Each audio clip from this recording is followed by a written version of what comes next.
Okay, let's unpack this. Today, we're doing a deep dive into, well, a really pivotal moment, the full-scale Russian invasion of Ukraine back in February 2022. We've got quite a stack of sources here. Articles, research, our notes.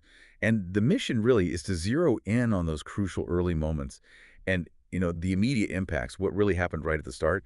We want to pull out those key details that help you understand not just the what, but the how and why it felt so significant so quickly. Right. And what's fascinating here is just how fast things changed. February 24, 2022, that's the date. Russia launches this full-scale invasion. It's a massive escalation. Our sources show troops crossing from multiple directions. You had the east into Donbass, north, coming down from Belarus, heading straight for Kyiv, and then from the south, up from Crimea, targeting major cities, Kyiv, of course, Kharkiv, Mariupol down on the coast. And Russia's stated reason, the sources mention this special military operation. Exactly. They framed it officially as needing to denazify Ukraine, which the sources clarify. Moscow presented as targeting supposed neo-Nazi elements and also to demilitarize Ukraine, citing perceived threats, especially around NATO. But the global reaction was pretty immediate and different, wasn't Oh, it? absolutely. Unequivocally different. The world called it war, an unprovoked invasion. Those justifications from Russia, largely dismissed internationally as, well, pretexts. And what really jumps out from our sources, maybe even surprising some people at the time, was the Ukrainian response. Mm-hmm. Fierce resistance, right from the get-go under President Zelensky. It wasn't just the army, was it? The material we have really highlights this incredible unity. That's a key point. Right. You saw ordinary people getting involved, forming defense units, organizing supplies, even, physically trying to block Russian vehicles. Just regular citizens. Regular citizens across the board, standing up, defending their country. And that speed, that level of cohesive national response, our sources show it genuinely took many international observers by surprise. There were expectations, perhaps, of a much faster collapse, Which didn't happen. which didn't happen, not in those initial stages, certainly. And following that initial push, several things happened pretty quickly, according to our sources. You had widespread missile strikes, not just military targets, but civilian infrastructure, too.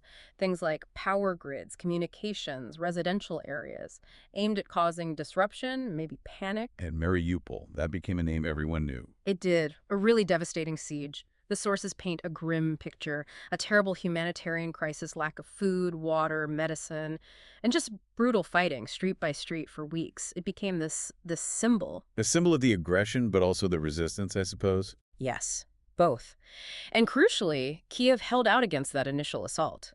Our sources point to a few reasons. Determined Ukrainian defense, definitely. Effective use of certain weapons, like anti-tank missiles, but also potentially Russian logistical problems. Maybe they overextended themselves, some tactical errors perhaps. It's quite a mix of defiance and, well, devastation That's in true. those early days. You mentioned the global reaction earlier.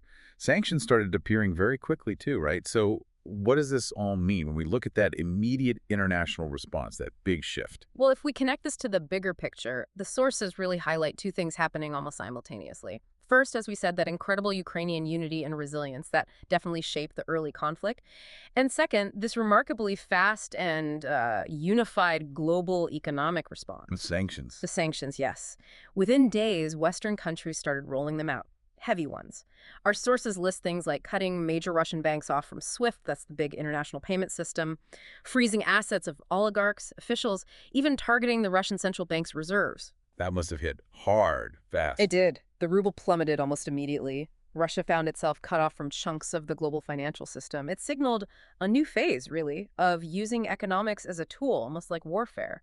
And the speed and coordination of it all, as the sources show, was pretty unprecedented for something of this scale. It really felt like international relations shifted overnight. So what does this all mean for you listening to this? If we connect this to the bigger picture, these initial days, which our sources document so carefully, they show more than just the tragedy of the conflict itself. They're a stark display, really. A display of national will, Ukrainian will, on one side. And on the other, this sudden realization of how interconnected the global economy is and how quickly it could be weaponized. So maybe this raises an important question for you to consider. What do these initial days tell us about the nature of national identity, that sense of unity, and also about global interconnectedness, especially when sovereignty is challenged so directly, so openly? Something to think about.